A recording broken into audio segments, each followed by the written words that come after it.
Good morning. Science and technology के series में आज का टॉपिक है यूनिवर्स का ओरिजिन और life cycle of a star. ये दोनों टॉपिक्स बहुत रेलेवेंट हैं यूपीएससी के पर्सपेक्टिव से। उसका रीज़न ये है कि आज के डेट में ह्यूमंस को श्योर नहीं है कि कितने साल, कितने सैकड़ों साल अर्थ पे सरवाइव कर पाएंगे। यहाँ पर हमारा फ्यूचर किस तरीके से होगा, क्लाइमेट चेंज या कोई एस्टेरॉयड आकर टकरा जाए अर्थ पे, या कुछ और भी ऐसे अनहोनी घटनाएं हो जाएं, तो हमें पता नहीं है कि यहाँ सर्वाइवेबिलिटी कितने सैकड़ों साल, हजारों साल हो पाएगी। इसीलिए साइंस और बहुत सारे साइंटिस्ट ये रिसर्च कर रहे हैं कि पृथ्वी के बियॉन्ड, अर्थ के बियॉन्ड, किसी और प्लैनेट में, किसी और स्टार के सिस्टम में, जैसे सोलर सिस्टम है वैसे और स्टार के सिस्टम में, या किसी और गैलेक्सी में कहीं लाइफ बच सकती है, कहीं हम रह सकते हैं क्या, ह्यूमंस को कहीं और उनका घर बनाया जा सकता है अर्थ को छोड़कर। इसीलिए इसरो, नासा, स्पेसएक्स, इन सारे एजेंसीज का, ये वर्ल्ड के प्रीमियर एजेंसीज हैं, सबसे आगे स्पेस रिसर्च में हैं। अगर ये इनकी यही कोशिश है कि कहीं पृथ्वी के बाहर इंसान को अगर बसा सकते हैं तो बहुत अच्छी बात होगी, क्योंकि उससे ह्यूमैनिटी बच जाएगी। अब इसीलिए वो लोग भी यूनिवर्स के ओरिजिन को पढ़ते हैं, स्टार को पढ़ते हैं, क्योंकि अगर स्टार के लाइफ साइकिल को पढ़ लिया, स्टार भी पैदा होता है, बड़ा होता है और उसके बाद उसकी भी डेथ होती है।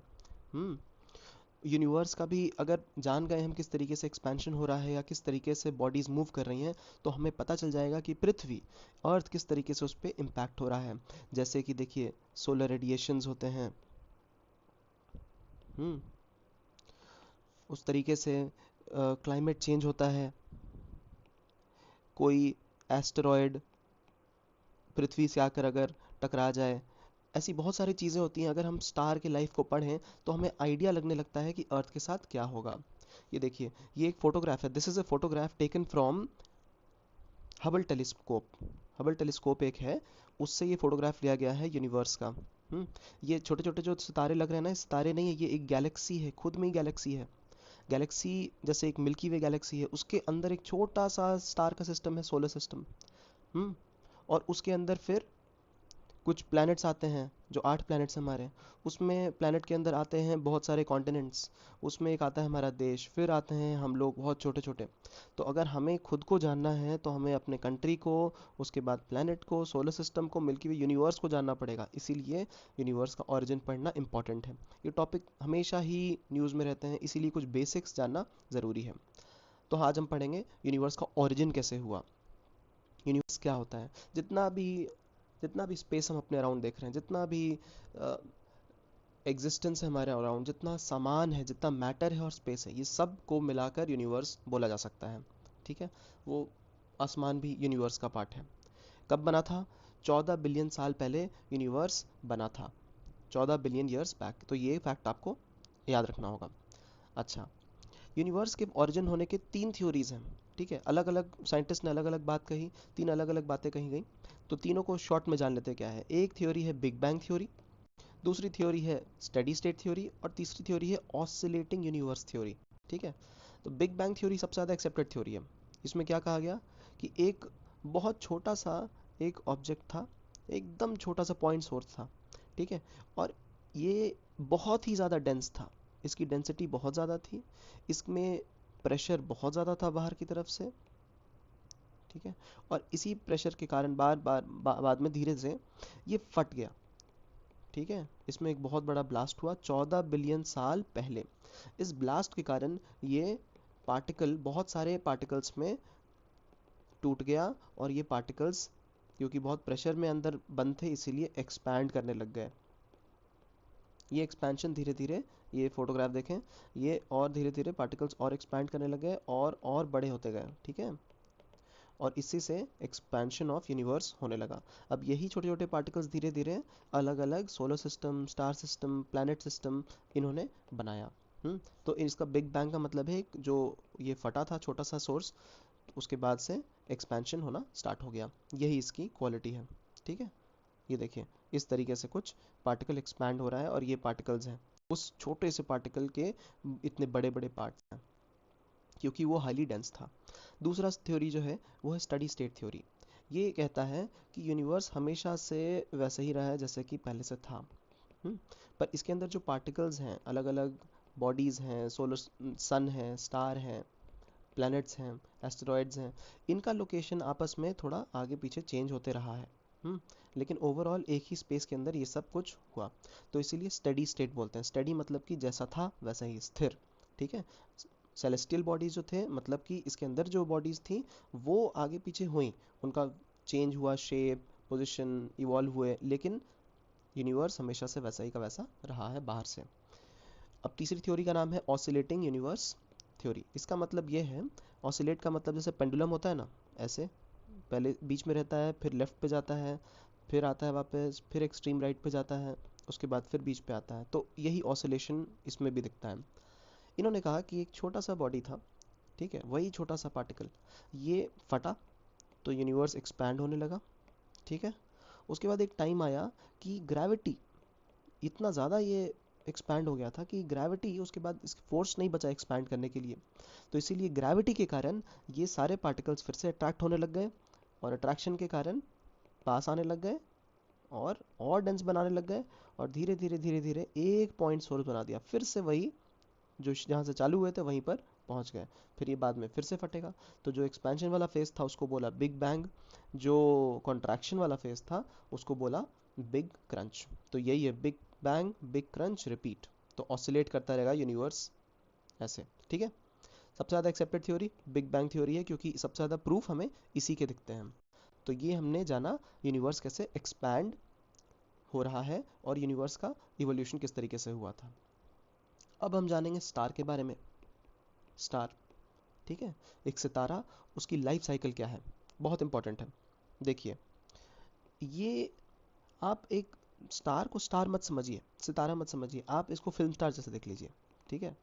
अब एक फिल्म स्टार क्या होता है, जैसे देवानंद को देख लेते हैं। देवानंद, तो अगर हम देवानंद को देख लेंगे, उनकी लाइफ को देख लेंगे, तो हम एक स्टार की लाइफ को भी समझ जाएंगे। ठीक है। सबसे पहले क्या होता है देवानंद में, सबसे पहले बच्चे थे तो पोटेंशियल था उनमें, बहुत पोटेंशियल था, अंदर बहुत एनर्जी थी। हम्म, बहुत एनर्जी थी।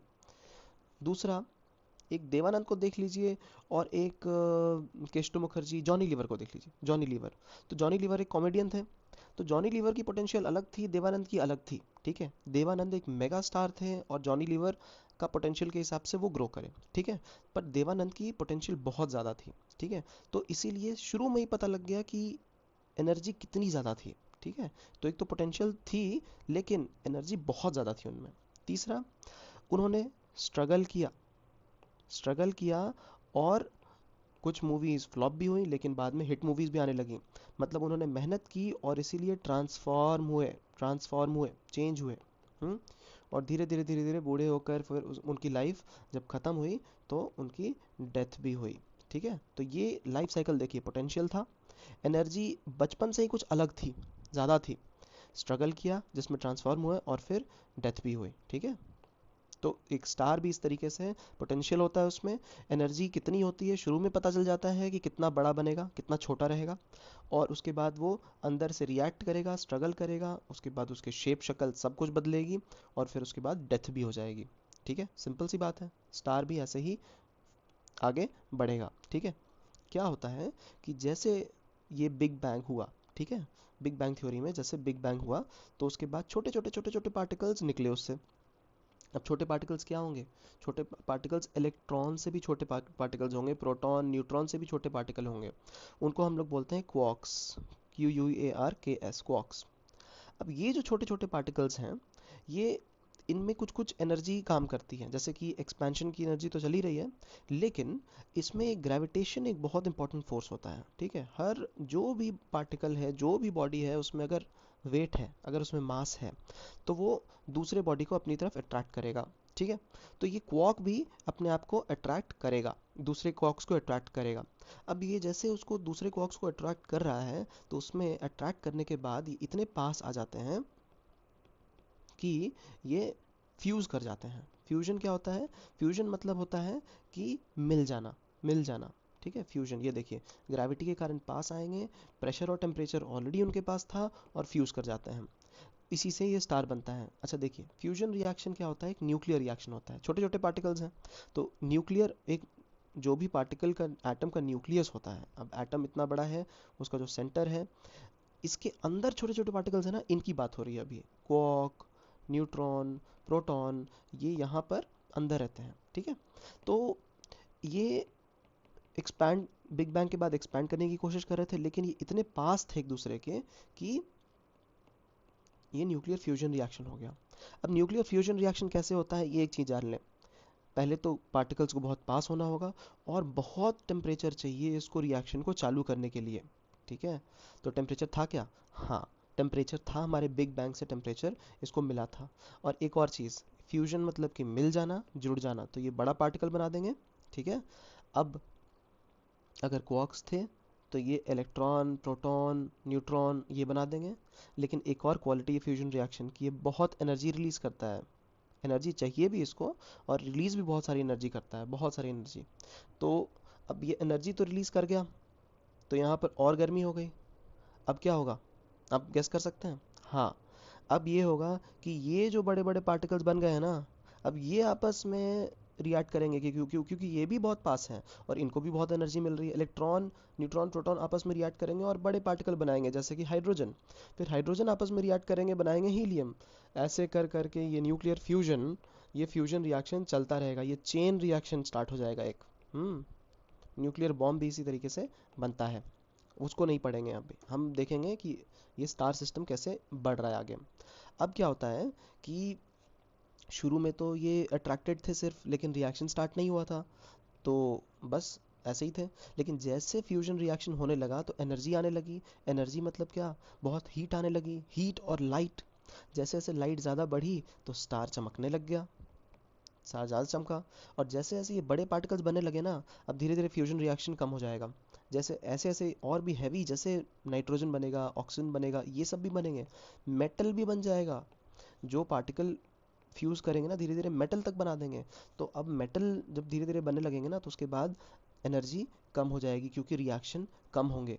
हम्म तो इसीलिए उसको बोलेंगे स्टार का डेथ हो रहा है, फिर उसे लाइट नहीं निकलेगी, ठीक है। बस यही रिएक्शन है। अब कुछ नाम, कुछ टेक्निकल टर्म्स हम जानेंगे इससे रिलेटेड, ठीक है।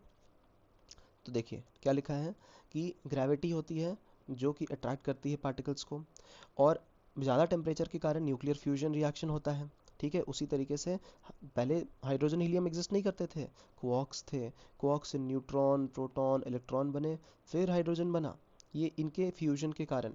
फिर हीलियम भी बना इनके फ्यूजन के कारण।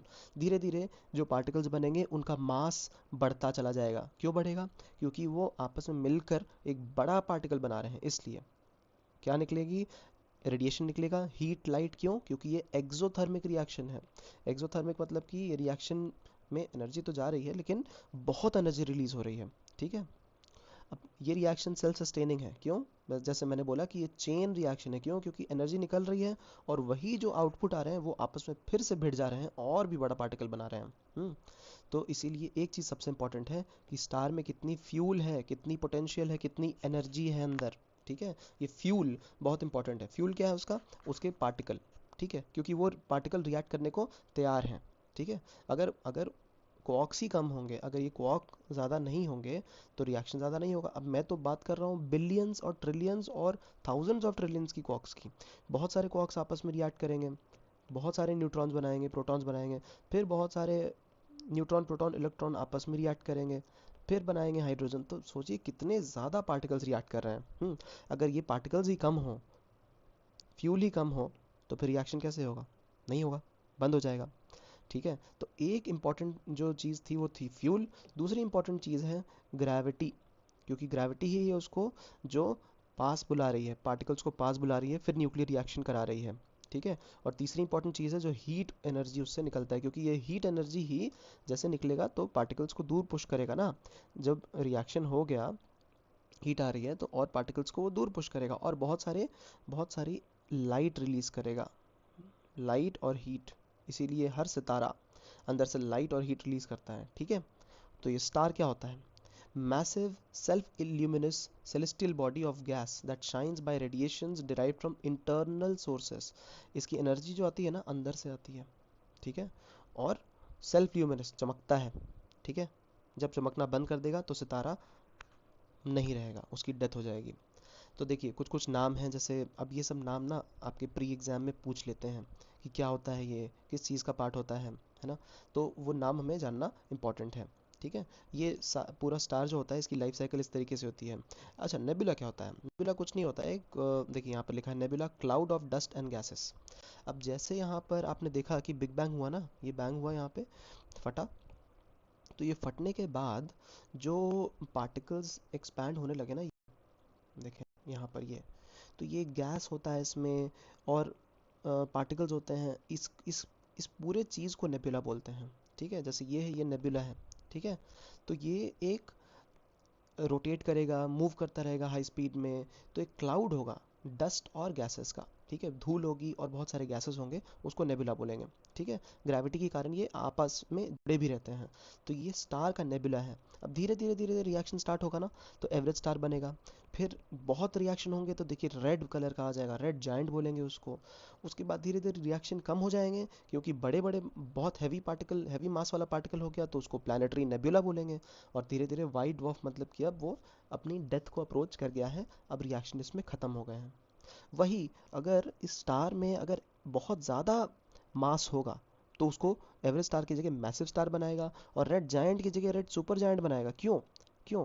क्योंकि इसमें एनर्जी इतनी ज़्यादा थी, रिएक्शन इतने ज़्यादा हो रहे हैं कि बहुत बड़ा बनेगा, साइज़ इसकी ज़्यादा होगी, इसका वेट भी ज़्यादा होगा।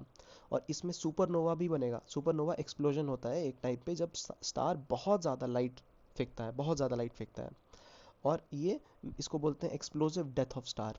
और उसके बाद फिर जो डेथ हो जाती है, तो या तो ब्लैक होल या तो न्यूट्रॉन स्टार बनाता है। तो ये दो अलग अलग साइकिल्स हैं, या तो स्टार ऊपर वाले में जाएगा या तो नीचे वाले में जाएगा, डिपेंडिंग ऑन स्टार का मास। अगर नॉर्मल मास है तो एवरेज स्टार बनेगा, नहीं तो मैसिव स्टार बनेगा, ठीक है। तो ये कौन डिसाइड करेगा? अपने साइंटिस्ट थे चंद्रशेखर जी। उन्होंने ये लिमिट बनाई थी कि अगर एक स्टार का मास, अगर उसका वेट जो है 1.4 टाइम सोलर मास होगा, इतना तक होगा, मतलब सन भी इसी में आ जाएगा, तो ये एक ऊपर वाले कैटेगरी में आ जाएगा, ठीक है।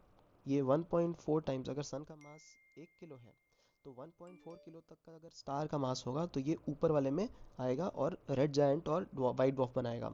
लेकिन अगर उसका टाइम 1.4 से ज़्यादा है मास, तो उसके बाद मैसिव स्टार बनाकर फिर या तो सुपरनोवा के बाद न्यूट्रॉन स्टार या तो ब्लैक होल बनाएगा, ठीक है। तो ये बहुत इंपॉर्टेंट है, ये बहुत सारे एग्जाम में पूछा गया है, कॉम्पिटिटिव एग्जाम्स में फिर से पूछ सकते हैं, ठीक है। 1.4 टाइम्स सोलर मास होता है, ठीक है। अब ये जो प्रोटोस्टार और टी टॉरी स्टार हैं, ये उस फेज में है स्टार जब बस कॉन्ट्रैक्ट कर रहा है, एनर्जी ही नहीं है, कोई फ्यूजन रिएक्शन ही नहीं हो रहा है, तो ये प्रोटो स्टार बोलते हैं। प्रोटो मतलब एकदम पहला, जब पास ही आ रहे हैं उसके पार्टिकल्स, क्वार्क्स पास ही आ रहे हैं। और टी टॉरी स्टार में अभी reaction start, contracting due to gravity, high pressure temperature, reaction causes heat. अब बस बस स्टार्ट ही हुआ रिएक्शन। मेन सीक्वेंस स्टार यहाँ से, ये एवरेज स्टार और मैसिव स्टार ना मेन सीक्वेंस स्टार होंगे। यहाँ से रिएक्शन स्टार्ट होएगा और लाइट और हीट बहुत आने लगेगी। हम सवेरे सवेरे देखते हैं ना सन कितना हीट देता है, तो क्या हो रहा है, वो रिएक्शन हो रहा है वहाँ पर, हाइड्रोजन के रिएक्शंस हो रहे हैं। उसके बाद क्या होता है, अब ये एवरेज स्टार जो है के बाद रेड जायंट बनता है। रेड जायंट जो फेज है, इसमें देखिए हाइड्रोजन फ्यूजन खत्म हो जाता है, हाइड्रोजन बन के सारे पार्टिकल्स बन गए ऑलरेडी, अब हीलियम बन रहा है, हाइड्रोजन से हीलियम बन रहा है, ठीक है। तो ये रेड जायंट होता है इस टाइम पे। अब स्टार धीरे धीरे धीरे धीरे ठंडा होने लगता है। क्यों? क्योंकि देखिए अब बड़े बड़े पार्टिकल्स बन रहे हैं ना, हाइड्रोजन बन रहा था, उससे पहले प्रोटॉन न्यूट्रॉन और इलेक्ट्रॉन बन रहे थे ना, तो एनर्जी बहुत ज़्यादा थी, बहुत ज़्यादा एक्सोथर्मिक रिएक्शन था, तो इसीलिए बहुत ज़्यादा ब्राइट था ये येलो कलर का। रेड जायंट ब्राइटनेस कम हो गई और स्टार बड़ा हो गया। क्यों बड़ा हो गया? क्यों? क्योंकि पार्टिकल्स अब बनने लगे बहुत सारे, और बड़े पार्टिकल्स बनने लगे, और जैसे हीट एनर्जी आने लगी ना, तो ये दूर फेंकने लगे पार्टिकल्स को, ठीक है। तो इसीलिए स्टार बड़ा होने लगा, ठीक है। और हीट, तो इसीलिए और बड़ा होने लगा, ठीक है।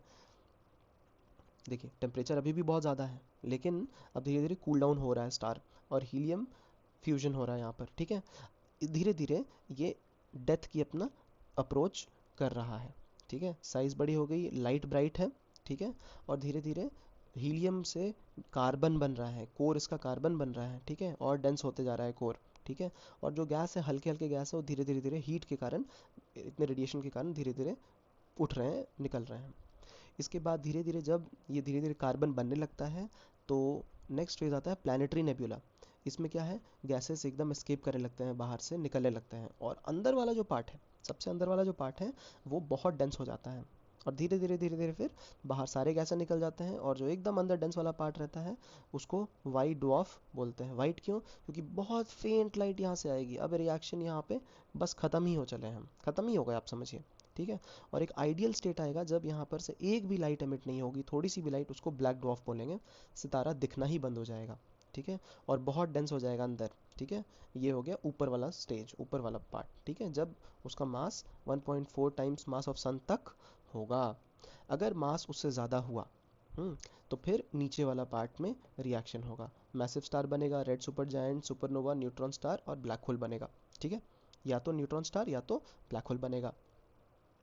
अच्छा, देखिए, अब साइज स्टार कितना बड़ा होगा, कितना नहीं होगा, याद है देवानंद की बात हो रही थी, तो वो कितना बड़ा बनेगा देवानंद, डिपेंड्स ऑन कि कितना हीट जनरेट हो रहा है, अंदर पोटेंशियल कितना है, ग्रेविटी कितनी है। देखिए, ग्रेविटी उसको अंदर पुल कर रही है स्टार को, और हीट जो आ रही है वो बाहर उसको पुश कर रही है, ठीक है। तो अगर उसका साइज अंदर बहुत ज़्यादा मास होगा उसका स्टार का, एक कम मास एक ज़्यादा मास होगा तो ज़्यादा रिएक्शन करेगा, ज़्यादा पुश करेगा उसको बाहर की तरफ, ठीक है।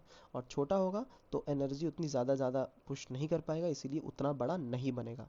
तो इसीलिए उसका फ्यूल पे डिपेंडेंट है कि कितना बड़ा बनेगा स्टार। दो फोर्सेस काम करेंगे, ग्रेविटी जो अंदर की तरफ खींचेगा, और हीट जो बाहर की तरफ उसको पुश करेगा। इन दोनों के बीच का जो एक्शन होगा ना, ग्रेविटी और हीट का, डिटरमाइन करेगा कि स्टार कितना बड़ा बन रहा है, ठीक है। अच्छा, सुपरनोवा क्या है? अब जब स्टार बहुत बड़ा बन गया ना, तो उसमें जो फ्यूल होता है, अचानक से ग्रेविटी के कारण बहुत सारे पार्टिकल्स अचानक से अंदर आते हैं, क्योंकि ग्रेविटी इतनी ज़्यादा होती है, इतनी ज़्यादा इसमें मास ज़्यादा होता है, अचानक से सारे पार्टिकल्स को पुश करता है, और इसमें जो जो पार्टिकल्स जल सकते हैं वो अचानक जल जाते हैं। इसीलिए अचानक से बहुत लाइट आती है, उसको बोलते हैं सुपरनोवा, ठीक है। ये सुपरनोवा एक्सप्लोजन, ये एक मैसिव स्टार के लाइफ में ही आता है, रेड सुपर जायंट स्टेज के बाद, ठीक है। तो ये सुपरनोवा है, और उसके बाद फिर अब एनर्जी कम रही तो या तो न्यूट्रॉन स्टार बन जाएगा या तो ब्लैक होल।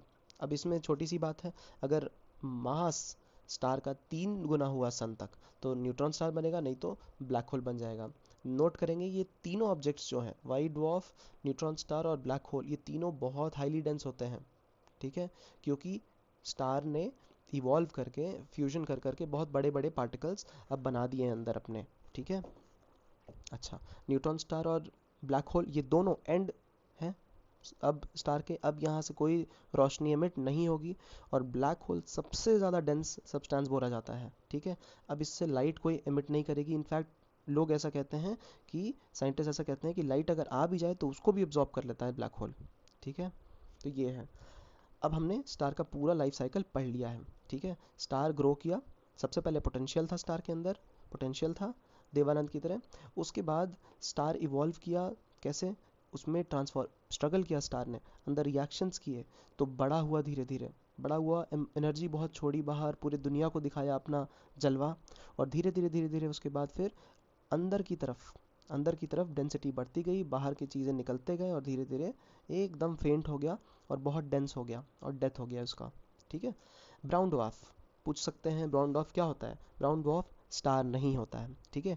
इतना बड़ा होता है कि उसको प्लैनेट भी नहीं बोल सकते हैं, और रिएक्शन भी नहीं हो रहे अंदर, तो स्टार भी नहीं बोल सकते हैं, ठीक है। तो ब्राउन ड्वार्फ देखेंगे, प्री में पूछ सकते हैं, प्री एग्जाम में पूछ सकते हैं स्टेज, जैसे कि पूछ देंगे एवरेज स्टार पहले आता है या फिर रेड जायंट बाद पहले आता है, ठीक है। ये पूछ सकते हैं कि न्यूट्रॉन स्टार ज़्यादा वेट का होता है या ब्लैक होल ज़्यादा वेट का होता है, ठीक है। वाइट डवार्फ, न्यूट्रॉन स्टार और ब्लैक होल, ये तीनों को ऐसे डाल देंगे कि सबसे कम वेट किसका है, फिर किसका है, फिर किसका है, ठीक है। तो ये सीक्वेंस आपको याद रखना पड़ेगा। इजी है, ज़्यादा टफ नहीं है, मैंने इजी करके आपको बताया है, टेक्निकल टर्म्स कोशिश किया है कि कम से कम हो यहाँ पर, ठीक है। अच्छा, सन, अब देखिए हम इसका एप्लीकेशन देखते हैं, अभी तो बहुत थ्योरी में बताया, अब सन भी एक्सपैंड कर रहा है, अपना सन किस स्टेज में है बताइए, ठीक है। अभी सन एक्सपैंड कर रहा है, ठीक है, फ्यूजन रिएक्शन हो रहा है, हीट भी बहुत निकल रही है, हमें हर रोज़ पता लगता है। और धीरे धीरे क्या होगा ना, सन जब एक्सपैंड करेगा तो ये जो सबसे पास में मरकरी है और वीनस है इसको अपने अंदर भी ले लेगा, और अर्थ फिर बहुत क्लोजेस्ट हो जाएगा। तो सोचिए सन कितनी गर्मी हमें देगा, और ये कब होगा, 5 से 7 बिलियन साल में ये हो जाएगा, ठीक है, सन भी एक्सपैंड कर जाएगा, ठीक है। उसके बाद एक और चीज़, पल्सर। पल्सर क्या होता है, ये जो बाइक है पल्सर, वो बाइक तो है ही, पर ये बाइक का नाम भी इस पल्सर से आया है। पल्सर कुछ नहीं होता है बट एक न्यूट्रॉन स्टार या वाइट डॉर्फ होता है। ये जो मर गया ना स्टार, ये अब ये रोटेट कर रहा होता है बहुत फास्ट, और थोड़ी थोड़ी लाइट जो एमिट कर रहा होता है ना, तो अचानक एमिट करता है लाइट, फिर लगता है रोटेट किया, तो फिर ऐसे चमकता रहता है बीच बीच में, लाइट जलती है बुझती है, जलती है बुझती है, ऐसा लगता है। तो पल्सर कुछ नहीं है बट एक मैग्नेटाइज रोटेटिंग वाइट डॉर्फ और न्यूट्रॉन स्टार है, ठीक है। चमक रही है लाइट, फिर जा रही है, फिर चमक रही है, जा रही है, ये पल्सर है। ऑलमोस्ट डेड है ये स्टार, ठीक है। ठीक है, तो ये देखिए, ये मिल्की वे गैलेक्सी इतना बड़ा यूनिवर्स दिखा, यूनिवर्स तो इससे कई बड़ा है, कई ज़्यादा बड़ा, पर उसमें एक छोटा सा ऐसा ये जो दिख रहा है हमें पार्ट, ये एक चमकता हुआ पार्ट, ये गैलेक्सी है। उसके अंदर ये हमारा सोलर सिस्टम है इतना छोटा सा, और उसके अंदर हम जाकर एक प्लेनेट है। सोचिए कितने छोटे हैं हम, तो कितना बड़ा ये सिस्टम है जिसमें एक छोटे से पार्ट हम है, और कितना ज़्यादा हमें इम्पैक्ट कर सकता है। सोलर सिस्टम में सन क्या है अभी, मेन सीक्वेंस येलो ड्वार्फ है, येलो ड्वार्फ, ठीक है। ग्रेविटी है, एनर्जी है, मैग्नेटिज्म है, ठीक है, ये उसकी क्वालिटीज़ हैं। और अभी हाइड्रोजन सबसे ज़्यादा है इसमें, मतलब हीलियम अभी स्टार्ट नहीं हुआ रिएक्शन, ठीक है, मतलब अभी ये येलो ड्वार्फ है। इसके बाद अभी आगे वाले रेड जायंट स्टेज में आएगा, ठीक है। सन कब बना था, यूनिवर्स तो बना था 14 बिलियन ईयर्स बैक, ठीक है, जब बिग बैंग हुआ था, और 5 बिलियन साल पहले सन बना था, ठीक है, 5 billion years back. Nebular theory वही है, नेबुला धीरे धीरे ऐसे ग्लास गैस के क्लाउड्स थे, धीरे धीरे ऐसे ऐसे रोटेट कर रहे थे, और धीरे धीरे फिर अट्रैक्शन के कारण ये न्यूक्लियर रिएक्शन हुआ, चमकने लगा, और चमक चमक के धीरे धीरे उसकी चमक भी बढ़ी, रिएक्शन बढ़े, और ये स्टार बन गया। फ्यूचर क्या है, और 5 से 6 बिलियन साल के बाद ये एक रेड जायंट बन जाएगा, ठीक है। तो ये इसका फ्यूचर है। देखिए अभी एवरेज स्टार है, अभी रेड जायंट बन जाएगा, अभी नहीं बना है, ठीक है। तो यहाँ धीरे धीरे इसकी डेथ स्टार्ट हो जाएगी स्टार की, सन की। अभी नहीं, 5 बिलियन ईयर्स, बहुत टाइम है अभी, बहुत सारा टाइम है, ठीक है। तो हमने आज क्या पढ़ा, एक क्विकली रिवाइज कर लेते हैं इसको, ठीक है। हमने सबसे पहले देखा क्यों पढ़ना है इस टॉपिक को, क्यों इम्पोर्टेंट है, ठीक है। इसलिए क्योंकि हर जगह ये रिसर्च हो रहे हैं, हमेशा न्यूज़ में आता रहता है कि स्टार किस तरीके से हमें इम्पैक्ट कर रहा है, ठीक है। यूनिवर्स हमने 3 थ्योरी पढ़े, बिग बैंग, उसके बाद स्टेडी स्टेट, और ऑसिलेटिंग। बिग बैंग सबसे एक्सेप्टेड है क्योंकि इसके लिए ज़्यादा प्रूफ हमें मिल रहा है। ऑसिलेटिंग बोलता है कि पहले बिग बैंग होता है, फिर बिग क्रंच भी होता है।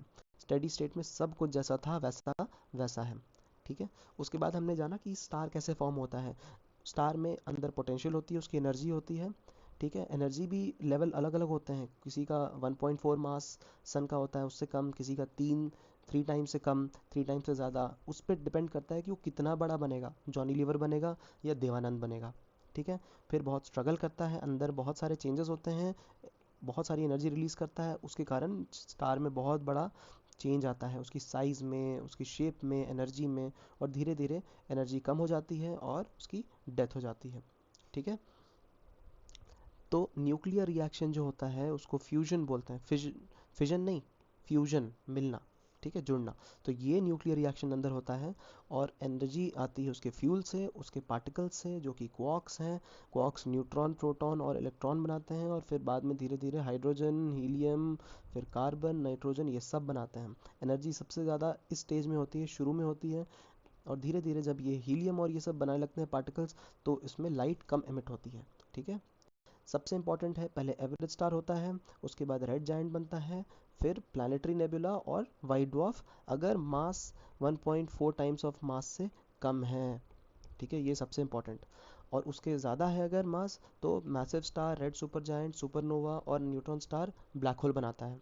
उसमें अगर मास 3 टाइम्स है ऑफ सन तक, तो न्यूट्रॉन स्टार बनाएगा, और 3 गुना से ज़्यादा है तो ब्लैक होल बनाएगा, सिंपल सी बात, ठीक है। ओके, सीक्वेंस याद रख लेंगे ये किस तरीके से बनता है। ये जो 1.4 टाइम्स मास ऑफ सन, इसको बोलते हैं चंद्रशेखर लिमिट। और ये जो 3 टाइम्स और 3 टाइम्स से ज़्यादा है, ये ब्लैक होल और न्यूट्रॉन स्टार बनाता है। इंपॉर्टेंट टॉपिक्स हैं, इसीलिए याद रख लें ये फैक्ट्स, ठीक है। उसी तरीके से फिर आगे बढ़ते हैं, तो सुपरनोवा भी होता है। सुपरनोवा एक्सप्लोजन क्या एवरेज स्टार की लाइफ में होता है? नहीं, रेड सुपर जायंट में होता है, ठीक है। क्यों? क्योंकि इसकी ग्रेविटी बहुत ज़्यादा होती है और अट्रैक्शन अचानक से हो जाता है, ठीक है। तो यहाँ पे बहुत ज़्यादा लाइट एमिट करता है, ओके। ब्राउन डॉर्फ क्या एक स्टार है? बिल्कुल नहीं है, बिल्कुल नहीं है, ठीक है। तो ये इसके फेजेस हैं। पल्सर भी हमने जान लिया क्या है, ठीक है। और हमने देखा सन के बारे में। सन क्या है? अभी एवरेज स्टार है, ठीक है। एवरेज स्टार है सन, और धीरे धीरे बाद में रेड जायंट बनेगा आने 5 बिलियन साल में, ठीक है। तो एक्सपैंड कर रहा है सन अब, ठीक है। तो आज हमने जाना स्टार के बारे में और यूनिवर्स के बारे में। Thank you.